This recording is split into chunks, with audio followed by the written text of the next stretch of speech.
Bonjour à tous et bienvenue dans ce nouveau vlog. On attaque ce vlog avec un petit peu de rafraîchissement. Franchement, ce blender, je l'adore. On me pose souvent de questions dessus. Si ça vous intéresse, je vous le mettrai en barre d'infos. Tout le monde. Aujourd'hui, je voulais vous présenter un nouveau petit coin dans le salon.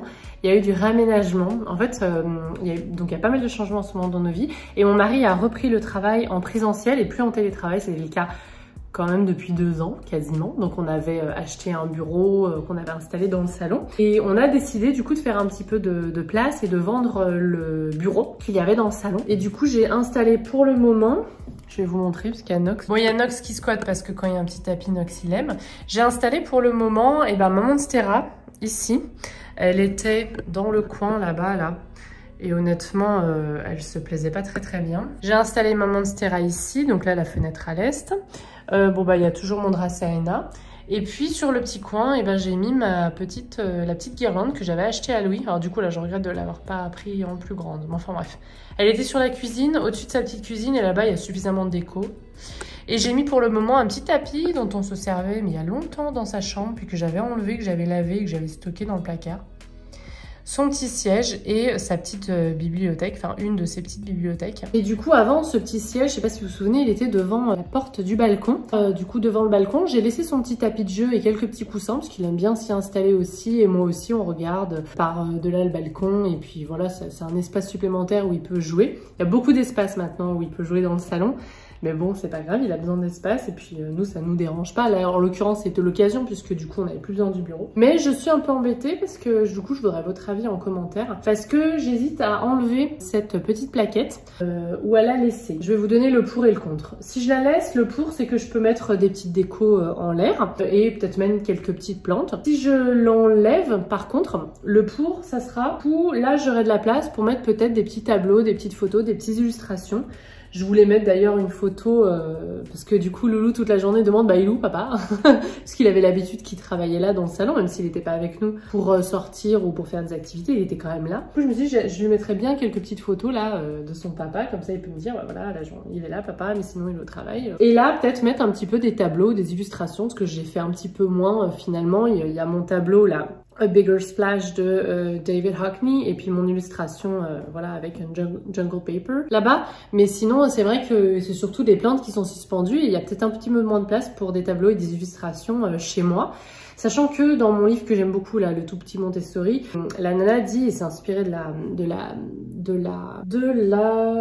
philosophie Montessori, c'est bien d'avoir des endroits un petit peu sympas, jolis pour les enfants, avec soit des petites œuvres d'art comme ça, donc des reproductions bien sûr, soit des plantes, elle en parle beaucoup souvent. Donc là au niveau plantes il est servi Loulou. Et je me suis dit que ça changerait un petit peu plutôt que de refaire une casquette de plantes qui me réjouirait surtout moi parce que c'est un peu où il les voit pas trop, et de mettre d'autres choses qu'il pourrait voir de loin et puis pointer, voilà. Donc peut-être que je vais regarder, je sais pas trop encore. Dites-moi si vous avez une idée. Voilà, c'est pas encore terminé, mais c'est un début de nouveau petit coin, nouvel espace pour Louis, et du coup je voulais vous montrer. Et pour Nox du coup, qui fait son dodo, parce que quand Louis est à la crèche ou à la sieste, il vient s'y installer, ou le soir, une fois qu'il est couché, il vient s'installer là. Donc voilà, dites-moi en commentaire, et voilà, je les lirai, et peut-être que la semaine prochaine, voilà, on en saura plus. Est-ce que j'ai décidé d'enlever et de reboucher les trous ou de la laisser pour le moment? Mais c'est vrai qu'il y a déjà beaucoup de plantes suspendues à la maison, vous le savez. Et du coup, je me dis ce serait bien de changer un petit peu quoi. En même temps, je demande à des plantadiques, là, vous allez pas être vraiment objectif, vous allez me dire, bah non, regarde là, mais des plantes. Oh, peut-être pas. Je sais qu'il y a beaucoup d'entre vous, parmi ceux qui me suivent, qui sont sensibles à la déco et qui aiment bien ça, et je pense que c'est peut-être une des raisons, peut-être aussi pas que pour les plantes que vous me suivez, j'en sais rien, dites-moi d'ailleurs, ça aussi, dans les commentaires, j'aimerais bien savoir, pour moi, uniquement pour moi. Voilà, vous me direz, on verra. Bon, nouvelle petite pause fraîcheur, on n'y échappe pas. J'adore pendant l'été faire mon thé glacé en fait moi-même. J'ai cette petite bouteille faite pour les infusions. Je ne sais pas si on peut la trouver en France, je l'avais trouvée aux États-Unis. Mais bref, j'utilise un thé que j'adore là en ce moment, hyper frais, hyper fruité de chez Thé Héritage. Je le laisse infuser toute la nuit dans le frigo à l'eau froide. Et le lendemain, j'enlève le diffuseur et ça me fait un thé glacé superbe. Pas du tout amer ou autre parce que du coup, on n'est pas sur de l'eau chaude toute la nuit, donc ça pose aucun souci.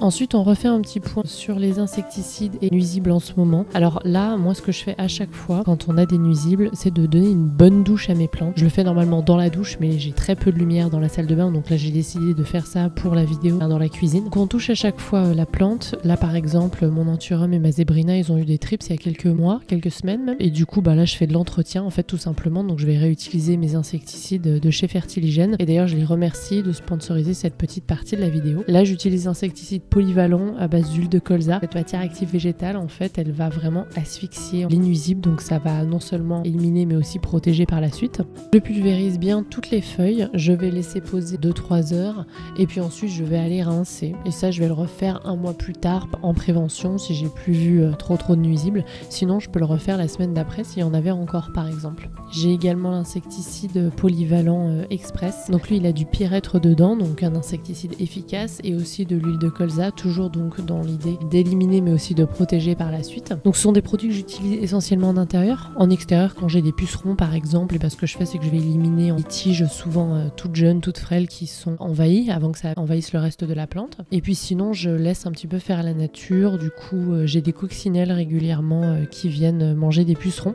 Une coccinelle, c'est vraiment un auxiliaire de culture hyper efficace. Elle peut manger jusqu'à 100 pucerons en une journée. D'ailleurs, celle-là, elle est restée matin, midi et soir. Elle a fait les 3 repas chez moi. Donc du coup, j'utilise pas grand-chose en termes d'insecticides. Comme ça, les coccinelles peuvent venir. Donc, et en général, l'infestation est contrôlée. Donc franchement, ça va. Mais en intérieur, je ne m'en passe pas. Coucou tout le monde. Aujourd'hui, je voulais vous partager une petite update de mes caladiums.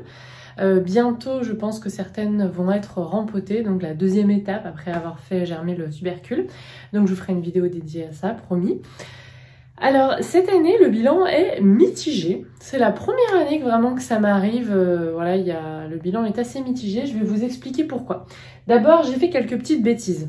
Si vous me suivez sur Instagram si vous me suivez sur Instagram, vous savez que j'ai fait une bêtise. L'une des premières qui est sortie, que je vous avais montré d'ailleurs en vlog, et ben j'ai cassé la tige parce qu'en fait, pour me faire plaisir, j'en ai placé certaines dans ma petite serre.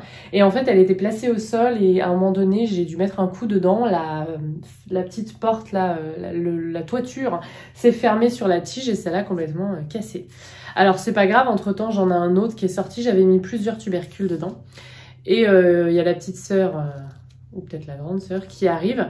Je pense que c'était le Spring Fling parce qu'il était très transparent et rosé, assez clair. On verra ce que ça donne, mais bon, c'est... Franchement, il y a 2 semaines, je m'en voulais parce que c'était un des premiers à être bien sorti, du coup j'étais contente et voilà, ça m'a un peu cassé dans mon truc.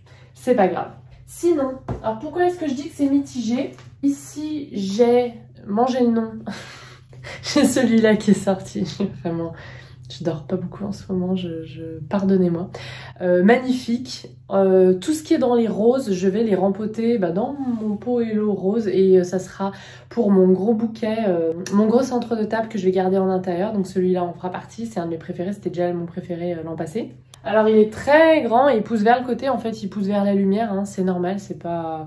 Le terreau est plutôt humide, hein, c'est pas qu'il a soif. Donc une fois que je les rempoterai dans mon plus gros poëlo, je pourrai enterrer un petit peu mieux les racines pour que ça se tienne plus facilement. Et de toute façon, ça sera sur le centre de table, donc proche de la fenêtre aussi à l'est, donc ça devrait aller. Et puis d'apporter plus de place aux racines et un nouveau terreau, ça va lui faire du bien. Ensuite, aussi en lice, en deuxième position finalement, le Frog in a Blender. Pauvre grenouille. Celui-là, donc ça fait partie des nouveaux caladiums que j'ai eu cette année. Je pense qu'il ira dehors sur le balcon, simplement parce que les caladiums un peu dans les tons verts, je vais les garder pour l'extérieur. À l'intérieur, j'ai envie de me garder les jolis un peu rosés, un peu rouges. C'est des plantes qu'on n'a pas souvent en intérieur toute l'année, donc j'ai envie de me faire plaisir et de garder ceux qui sont très colorés en intérieur. Mais enfin, il est très joli aussi, sa panachure... dont il tient son nom, funeste, est très belle aussi. Donc voilà, ça sera très sympa aussi, ce genre de feuillage sur le balcon aussi. Voilà, j'en ai 3 autres tiges qui arrivent. C'était un bulbe, un tubercule What the Flower, et il y avait plusieurs yeux, il était assez gros. Ensuite, on a le Sea Foam qui arrive aussi, qui est aussi très très beau, tout en transparence. Ah mais je me demande si lui, c'est pas le Sea Foam de l'an passé. Non, il est plus vert clair. Là, on a un liseré tout autour, vert foncé. Lui, c'est pareil, je pense que je le garderai en intérieur, je l'aime beaucoup. À voir si j'ai assez de place, sinon je ferai peut-être une panachure avec un peu de couleur sur l'extérieur. Ici, j'ai mes petits tubercules de l'an passé qui sont arrivés. Donc, ils commencent aussi à sortir, ça c'est vraiment cool. Ça prend un peu plus de temps, c'est normal, c'est des petits tubercules un peu plus petits. J'en ai aussi ici, j'ai lui je crois que c'est le White Christmas. Alors lui, il a eu un problème. Il a eu des petits trous, comme s'il y avait une petite limace, une petite chenille qui était passée. Et impossible de la trouver. Donc je vais essayer de, quand je vais rempoter, je vais essayer de farfouiller la surface du terreau. Je vous en parle de temps en temps. Si vous avez des petits trous comme ça, on a l'impression que c'est une chenille, un mille-pattes. Vous sprayez la surface du terreau et souvent ça la fait sortir et on peut la choper. Parce que ça arrive qu'on en ait, soit ça vient de l'extérieur, soit bon, voilà, la plante... au sol d'une des jardineries, on avait chopé une. Et du coup, voilà, il faut simplement chercher le responsable. En général, elle est seule. Et l'enlever du terreau. J'en ai un autre là qui arrive bientôt. Lui, c'est le Pink Panther. Alors, je le trouve très... Ouais, soit je me suis trompée dans l'étiquetage, soit je le trouve très vert. Mais bon, après, le Pink Panther, il a tout un liseré vert sur les côtés. Donc voilà, peut-être que souvent, on aura une surprise. Et que souvent, une fois qu'ils grandissent, après, ils foncissent. Donc par exemple, là, il y a du rouge au milieu. Peut-être qu'il n'y est pas encore, que ça va venir. On va voir. J'en ai partout, hein. Ça me prend... j'ai dû les mettre du coup sur mon bureau. Et ça me prend beaucoup de place. Parce qu'en fait, j'arrêtais pas de faire des bêtises comme ils étaient au sol, de shooter dedans. Là aussi, j'ai l'impression que c'est le White Christmas de l'an passé. Celui-là, je sais pas si vous vous souvenez, c'était celui que j'avais donné à mon mari. Je l'avais mis au-dessus de son bureau. Alors, pourquoi je dis que c'est mitigé? Parce que j'en ai 3 là où il se passe rien. Je vais vous expliquer. Lui, il se passe rien du tout. J'ai planté le doigt dedans. C'est tout mou. Donc, on va regarder ensemble. Mais je pense qu'il a dû pourrir complètement. Et celui-là, le Wildfire, que j'attendais le plus finalement, parce que j'aime beaucoup sa découpe. C'est un caladium découpé qui fait moins oreille d'éléphant que les autres, qui fait plus un petit peu alocasia. Bon, ça avait commencé là, et il se passe pas grand chose d'autre. Donc soit il y a une partie du tubercule qui a pourri, on va regarder ensemble, soit c'est juste que c'est long, mais bon ça m'étonne parce que quand même surtout que là j'avais quand même attendu assez longtemps, je les ai fait fin mai. Ouais, je les ai plantés fin mai avec vous, ou mi-mai. D'habitude je le fais en mars et j'ai toujours, pour l'instant, toutes les années j'ai eu 100% de réussite. Donc bon, c'est un peu étrange. Et lui, alors je sais pas ce que c'est, mais il devait être gros et il n'y en a que 2 là. Donc on va regarder ensemble, en fait, on va essayer de les dépoter pour voir ce qui se passe. Et comme ça, bah, s'il y en a qui ont pourri, je vous montrerai quelle est ma procédure pour sauver le tubercule. Parce que parfois, c'est qu'une seule partie qui a pourri et le reste est encore sain et il est temps d'intervenir. Alors je vais prendre une petite coupelle pour dépoter ça. Je vais sûrement le regretter parce que j'en mets de partout. Mais j'ai pas la foi de sortir mon énorme bac, vous savez, de rempotage. Qui est vraiment génial. Mais là il est tout au-dessus du frigo. J'ai pas le courage. Alors bah déjà on le voit, il y a des petits moucherons là qui sont tout autour. Donc ça n'arrive jamais chez moi. Donc c'est un problème de pourriture. Et le tubercule est tout mou. Donc celui-là. Donc voilà, compost. J'ai un peu moins d'amertume à le faire parce que c'était un petit bulbe de l'an passé.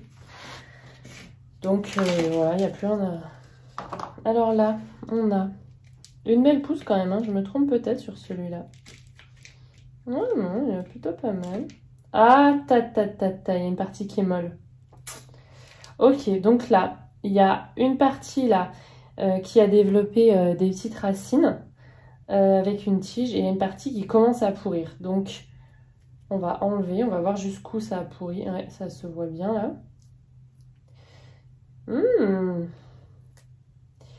Qu'est-ce que c'est agréable. Et je vais aller trancher avec un cutter. Et une petite... ça, c'est vraiment la première fois que ça m'arrive. Hein. Franchement, cette année, je pourrais dire que j'ai foiré 2, on verra lui, 2 caladium, 2 pots sur 13. Enfin, même sur 14 si on compte lui. Ouais, il y a toute une partie. Donc je vais trancher. Ah, vraiment, on est sur du... vous voyez, on dirait du gingembre. Je vais trancher. J'enlève toute la pourriture, là. Le reste, c'est ok. Je vais laisser sécher au moins 24 heures. Parce que ça, c'est mou aussi. Ouais, ça aussi, c'est pourri. Le reste, je gratte pour voir si c'est mou. Ouais, c'est un petit peu mou, ça.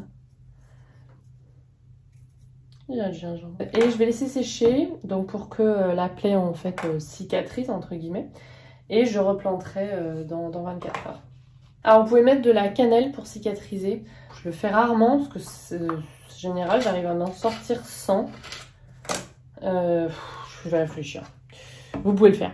Je vais composter ça et on passe au dernier. Là aussi, il y a des petits moucherons tout autour, donc c'est pas bon signe. Alors là, il y avait une partie qui s'est détachée toute molle. Et là, c'est pas mal mou. Hein. Je vais te séparer les deux yeux là. Ouais. Il n'y a pas de racines, il n'y a qu'une tige. Ah, il y a quelques racines qui avaient démarré, mais ça avait bien pourri. J'ai peu d'espoir parce que, alors, c'est pas mou. Ah, c'est quand même pas mal. Je pourrais le tenter. Hein. Lui, tiens, je vais le tenter pour l'expérience, pour vous donner une nouvelle la semaine prochaine. Ah non, mais c'est tout pourri. Oh. Allez, je tente. Je racle jusqu'à trouver de la chair ferme. Je vais le faire sécher et je le mettrai dans du terreau sec, qui est toujours finalement plus ou moins humide hein, quand il est neuf. Les sacs sont toujours un peu humides. Et je le remettrai en terre pour l'expérience, pour vous montrer avec vous si on a pu le sauver, ce genre de truc. Mais là, j'ai plus d'espoir sur lui, où toute la partie où il y a la tige est ferme, et avec une autre partie qui avait un peu pourri, que sur lui. Mais bon, on va le faire pour la postérité. Voilà, c'est pas mal mitigé, franchement, cette année. Alors, je sais, vous allez me dire, il n'y en a que 2-3 là qui ont des anciens bulbes en plus qui ont pourri. Non, il y en a un, c'est un neuf. Les autres, c'est des anciens sur les 13 autres qui vont super bien. Et ça, bon, bah, c'était un accident, c'est juste j'étais frustrée. Vous allez me dire, voilà, c'est pas la cata. Franchement, bah, je suis étonnée. Parce que vraiment, je vous le dis souvent chaque année, franchement, à moins de trop arroser ou de le faire quand il fait pas assez chaud et qu'il fait trop froid, il y a quand même assez peu de risques que ça fonctionne pas. Si j'y arrive, vous pouvez y arriver. C'est une plante facile, c'est juste que voilà, il faut la mettre en terre et la mettre en dormance. Donc c'est une petite manip à faire et quand on est débutant, parfois ça fait peur. Et je vous dis tout le temps, voilà, tentez-le. Voilà, au pire, un tubercule, je crois que ça coûte entre 4 et 5 euros. Du coup, tentez-le, c'est une expérience sympa. Bon, là, du coup, je suis un peu mitigée. Moi, j'aime bien vous proposer vraiment des trucs qui sont quasiment, voilà, succès garanti, quoi. Parce que les plantes, c'est fait pour être du plaisir et pas du stress. Mais bon, ils vont être très beaux, il y en a plein qui vont bien. Mais j'ai fait le même entretien pour tous. J'ai arrosé le jour un petit peu de la mise en terre et ensuite j'ai attendu vraiment que le terreau soit bien sec pour réarroser. Et ils étaient dans un endroit chaud, il a fait quand même vachement chaud après en mai. Pas mal de lumière, donc il n'y avait pas vraiment de risque. Donc bon, donc je suis un petit peu... C'est peut-être que mon moral en ce moment est pas au beau fixe. Si vous me suivez sur Instagram, vous avez dû vous en rendre compte dans mes stories plutôt, parce que je publie quotidiennement en stories. Et peut-être que les plantes le ressentent. C'est tout à fait possible. Vraiment, c'est tout à fait possible. Et enfin, on termine avec mon rebord de fenêtre, puisque j'ai planté dans mes jeux textiles de la sauge, trop magnifique, et aussi mon euphorbes Diamond Frost, super vaporeuse, super jolie. Ça fait du bien d'avoir un petit peu du blanc aussi, ça faisait longtemps que j'avais pas planté des fleurs blanches. Avant, je n'aimais que ça. Et puis, je voulais aussi vous donner des nouvelles de mes anémones qui sont en feuilles.